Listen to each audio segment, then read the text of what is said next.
अगर हम लगातार परिश्रम कर रहे हैं, अनेकों फील्ड में अपने भाग्य को आजमा चुके हैं, फिर भी हमें लगता है कि हमारा लक हमारे साथ नहीं है, या फिर हम ये जानना चाहते हैं कि हमारा भाग्योदय वास्तव में होगा कब, आज हम यही चर्चा करेंगे और इसको समझने का प्रयास करेंगे कि आपका भाग्योदय का वर्ष कौन सा होगा और कौन सी दिशा में आपका भाग्य परिवर्तन होगा। दर्शकों, चर्चा को शुरू कर लेते हैं। नए दर्शक हैं तो आप चैनल को सब्सक्राइब जरूर कर लीजिए ताकि आपको आगे भी हमारी अपडेट्स प्राप्त होती रहेंगी। जन्म कुंडली को निकालिए, आप घर बैठे सूत्र और सिद्धांत को समझिए। कुंडली के अंदर 12 खाने होते हैं और 12 खाने में से जो 9वां घर है आप उसको देखें। अब वहां पर कौन सी गिनती लिखी है मैं सभी की कुंडली के आधार पर बताऊंगा ताकि सब लोग इस वीडियो का लाभ ले सकें। अगर आपकी मेष राशि की कुंडली है, आप उदाहरण से समझें, अगर आपके फर्स्ट हाउस के अंदर 1 लिखा हुआ है तो आपके 9th हाउस के अंदर 9 अंक लिखा होगा, ठीक है ना। लेकिन हम बात करेंगे कि फर्स्ट हाउस से नहीं, हम 9th हाउस से बात करेंगे कि अगर 9th हाउस के अंदर 1 अंक लिखा होगा तो इसका मतलब कि आपका भाग्येश मंगल होगा और मंगल की जो दिशा होती है वह होती है दक्षिण। अब ऐसी स्थिति में हमारा जो भाग्योदय होगा वह दक्षिण दिशा के अंदर होगा। प्रबल संभावनाएं यहां पर जो है बनती है कब, कि दक्षिण दिशा में जब हम जन्मस्थली से बढ़ते हैं तो वहां हमारी भाग्योदय की प्रबल संभावनाएं होती है। जबकि मंगल जो भाग्य का उदय करता है उसकी जो वर्ष आयु होती है वो लगभग 28 से प्रारंभ होती है। ऐसे व्यक्ति अपने जीवन काल में 28 वर्ष के बाद कुछ नया करते हैं, कुछ विशेष करते हैं और इनके भाग्य परिवर्तन का जो समय होता है वो 28 से स्टार्ट होता है पूर्ण भाग्योदय का। अब हम बात कर लेते हैं कि अगर वहां 2 अंक लिखा हो तो इसका मतलब आपकी राशि वृषभ बनती है, आपका 9th लॉर्ड वृषभ, आपका वहां पर वृष लिखा हुआ है तो आपका शुक्र जो है आपका भाग्येश बनता है।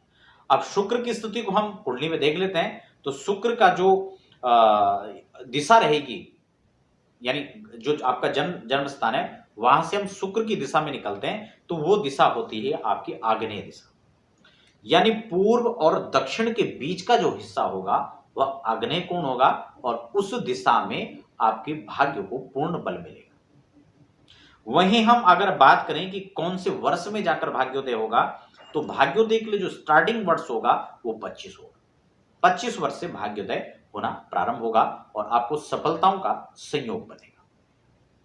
वहीं अगर तीसरा अंक लिखा हो तो इसका मतलब है कि आपके 9वें घर के अंदर तीसरा अंक लिखा हुआ है तो जिसका मतलब बुध होता है और बुध की जो दिशा होती है वो होती है उत्तर, यानी आपका जो भाग्योदय होगा वो आपके जन्मस्थली से उत्तर दिशा की ओर होगा और भाग्योदय का पूर्ण जो प्रारंभिक वर्ष यानी भाग्योदय पूर्ण जब उदय होने का समय रहेगा वो 32 वर्ष होगा। थोड़ा विलंब से भाग्य ऐसे लोगों का उदय होता है।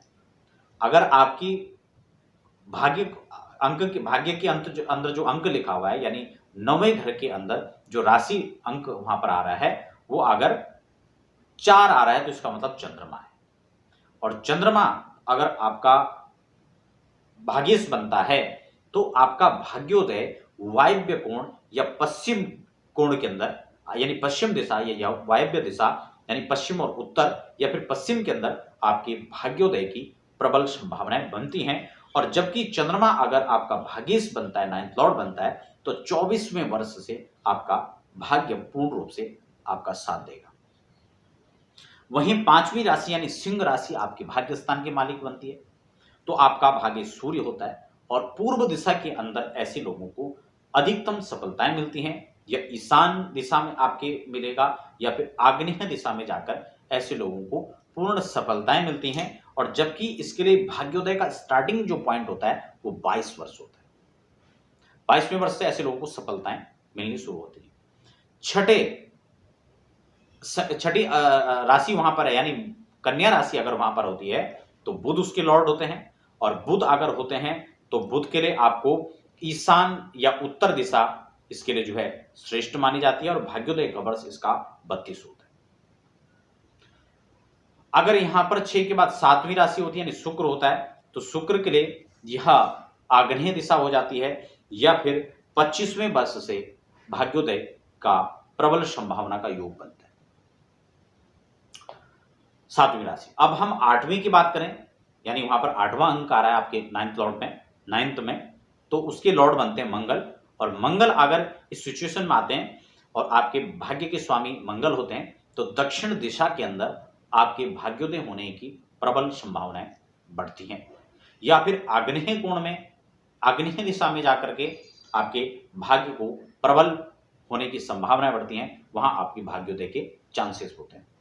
ऐसी स्थिति में अगर मंगल आपके 9th लॉर्ड बनते हैं, तो 28 वर्ष के बाद या 28 वर्ष से ऐसे लोगों को अपार सफलताओं का संयोग बनता है और 36 वर्ष आते आते ऐसे लोग सफलताओं के शिखर पर चढ़ चुके होते हैं। अगर हम बात करें 9वें अंक की यानी धनु राशि की, और धनु राशि यदि आपके यहां पर बनते हैं, यानी नवे घर के अंदर यदि धनु राशि होती है, तो आपके 9th लॉर्ड बृहस्पति होते हैं और इस बात का यह सूचक होता है कि आप अपने घर से ईशान की ओर यानी ईशान दिशा की ओर अगर चलते हैं, तो वहां आपको अपार संभावनाएं सफलता की मिलती है। और ऐसी स्थिति में जो भाग्योदय का वर्ष होता है वो बहुत जल्द ही भाग्योदय का समय होता है। 16 से 18 वर्ष के अंदर भाग्योदय होना शुरू हो जाता है। ऐसे लोग बहुत जल्द ही अपनी चरम सीमाओं पर पहुंचते हैं और उसका संपूर्ण लाभ लेते हैं। 9 के बाद अब बात आती है 10 यानी मकर राशि की। और मकर राशि यदि आपके यहां पर बनती है, तो आप ये मान के चलें कि आपको पश्चिम के अंदर जाकर के,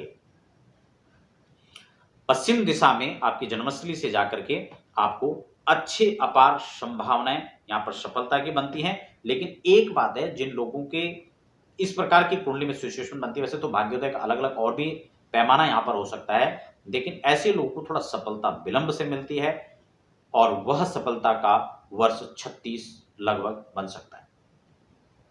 अगर 10वें के बाद 11वें अंक की राशि होती है, तो उसके लिए भी यही नियम लागू होता है। पश्चिम दिशा लगभग इसके लिए माना जाता है, यह नैऋत्य में इनकी भाग्योदय का समय बनता है, यह वायव्य कोण के अंदर बनता है और 36 वर्ष इनके भाग्योदय का समय बनता है। यानी आपके अगर 9th लॉर्ड आपके है, तो मीन का स्वामी बृहस्पति होता है और बृहस्पति के लिए मैंने आपको बता दिया कि इसका भाग्योदय का जो समय होता है वो बहुत जल्द यहां पर होता है, जबकि ईशान या उत्तर की ओर ऐसे लोगों का भाग्योदय होता है और लगभग 16 वर्ष से ऐसे लोग अपनी सफलताओं को छूना शुरू करते हैं।